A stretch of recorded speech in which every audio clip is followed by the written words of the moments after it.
vegetação, que são essas matas ciliares. Se chamam de matas ciliares porque são matas que estão protegendo os córregos d'água, os rios, por isso que se chamam matas ciliares. E eu estava mostrando para um grupo ali uma nascente. Vocês viram por onde que a gente passou ali, depois na volta, parem ali para olhar a nascente de um rio, que é aqui em cima. Verte água do chão, vai se formando um riachinho, assim daqui a pouquinho você forma aquele rio que está lá embaixo. Os riachos, afluentes, tá certo? São várias nascentes de rios que tem.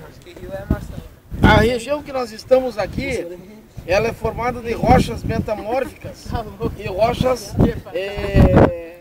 vulcânicas, tá certo? Por causa desse fenômeno que surgiu, que não está bem explicado ainda, mas que foi causa de um meteoro que caiu aqui também. Tá? De tempos em tempos cai um meteoro, gente. De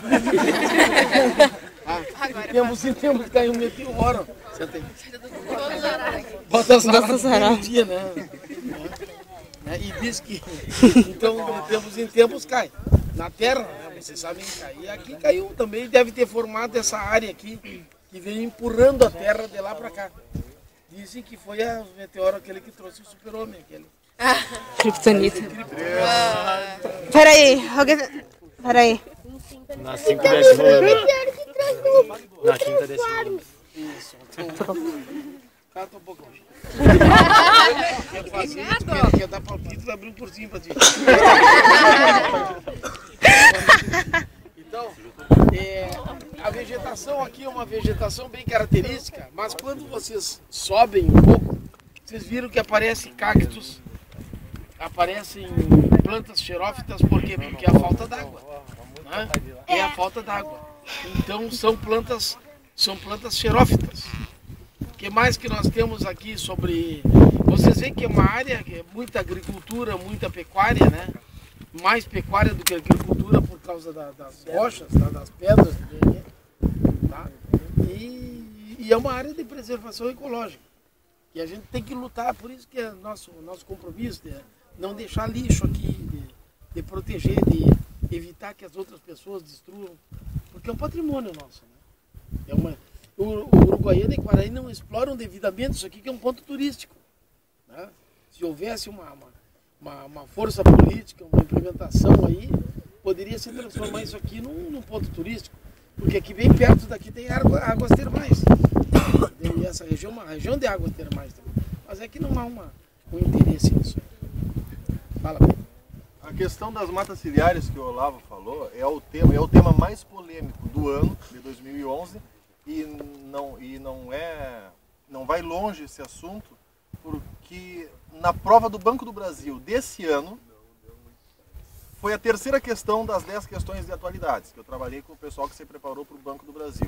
A questão, ela se baseava em querer saber quantos metros das chamadas APPs, ou seja, áreas de preservação permanente, podem ser desmatadas para o plantio da agricultura. Então nós estamos aqui numa região onde, como o Olavo disse, é uma região de criação de gado, voltado para a pecuária e também para a agricultura. Só que vai ter choque com as questões ambientalistas, porque esta região está preservada por leis, que faz parte do Parque do Bioma Pampa, assim como tem o Parque do Espinilho lá na Barra do Quaraí.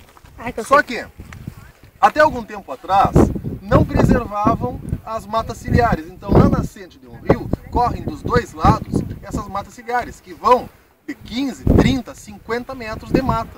Tanto que, a questão de uns 8 anos atrás, meu pai ainda era vivo, e eu convidei ele, quando eu comprei um carro, eu convidei ele, pai, vamos lá conhecer a região onde o senhor nasceu. Meu pai nasceu na Campanha, na região do Toropaço.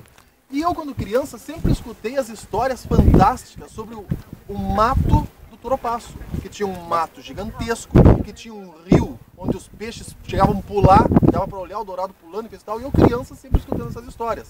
E eu peguei o meu velho, fui com ele de carro, meu irmão também. Quando nós chegamos lá, me deu uma brochura.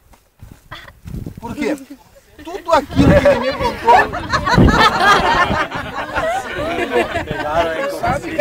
Se pegaram! Ah! Que barbaridade. Tudo aquilo que ele me contou, eu não consegui perceber. Eu não achei o grande mato, eu não vi o grande rio Toropaço e coisa e tal. Então, eu comecei a pensar, será que meu pai durante toda a vida me mentiu? Aquelas histórias fantásticas, que os pais sempre contam histórias para nós. Ele me iludiu? E nós ainda aumentamos, aquela imaginação de criança aumenta as coisas. Voltamos para casa, ele e eu em silêncio, nenhum conversando com o outro. Eu voltando, será que meu pai me mentiu durante toda a infância? E o meu pai voltou triste. Por quê? Porque anos depois ele voltou naquela região onde ele tinha nascido e ele percebeu a modificação do terreno. A mata, o mato do Toropaço, a mata ciliar do Toropaço já não existia mais, estava reduzida. Algumas árvores assim, bem esparsas. E o rio havia diminuído. Por quê? Desmatamento para quê? Para a criação de gado e também para a agricultura. Para evitar isso, o Congresso Nacional criou o Código Florestal, que proíbe o desmatamento das matas ciliares. Eles colocam um tamanho X para o desmatamento. Só que a polêmica está, pode desmatar 15 ou 30 metros de mata ciliar e a votação continua em tramitação no Congresso. O choque está entre os ambientalistas, que querem preservar as florestas, porque se continuarem desmatando, as nossas próximas gerações, os nossos filhos, os nossos netos, não poderão ver essas coisas que nós estamos vendo hoje. Não, como eu não vi a floresta que meu pai sempre contou nas histórias dele. Entra em choque com quem? Quem é que está contra o Código Florestal? Os criadores de gado, os agricultores. Por quê? Eles querem mais espaço para poder plantar, para poder criar gado e, consequentemente, produzir mais, vender mais e ganhar dinheiro. Há também outro grupo contra os ambientalistas. Por quê? O mundo passa fome. E aí entra um choque. Ou preservamos as nossas florestas, ou desmatamos para produzir e alimentar mais pessoas. Então essa é a grande polêmica, foi questão do Banco do Brasil e continua em pauta esse assunto no Congresso. Oi? O negócio é que vai alimentar quem pode comprar. Também, é. Mas os fazendeiros, eles compram um território. Imaginem que hoje o cara ganha na Mega Sena, compra uma área gigantesca lá onde um rio corta a fazenda. Tu não pode utilizar toda a tua fazenda, porque por lei tu não pode desmatar aquela parte ali. Então, 30% da tua fazenda passa um rio com mata ciliar.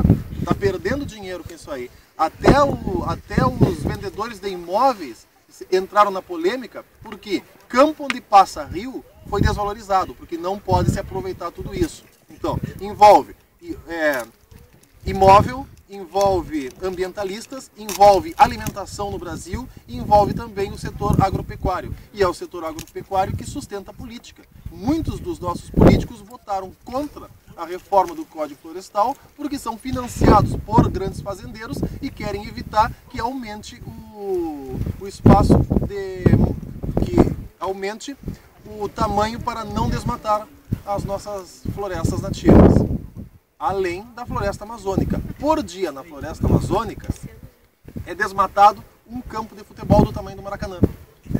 Se vocês entrarem na Globo.com, lá no G1, que é as notícias, lá embaixo tem o especial Amazônia. Cliquem lá e tem uma foto do dia mostrando os focos de incêndio. Por dia um campo de futebol na Amazônia desmatado. Por dia, então façam um cálculo. Em 10 anos, quantos metros de floresta amazônica já será perdido? Desde o processo de colonização do Brasil até hoje, a Mata Atlântica, que era 97% de todo o litoral brasileiro, o que houve aí? O que tu te abre, Gaita? Pegou a pedra, tia. A Mata Atlântica, que compreendia 97% do litoral brasileiro, hoje está reduzido a apenas 3%. E a floresta amazônica já perdeu 30% do seu território. Então, se não houver uma iniciativa socioambiental e política para preservar, no futuro nós não teremos mais nada. Cortam as árvores para poder criar gado.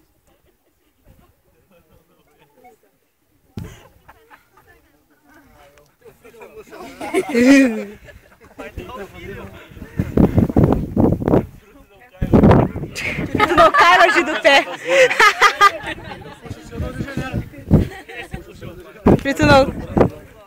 Tu não cai longe do pé.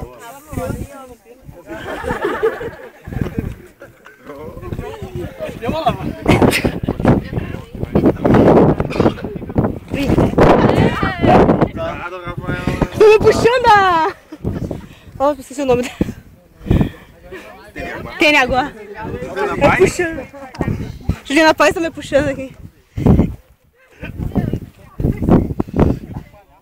Tá, Pedro, continua até...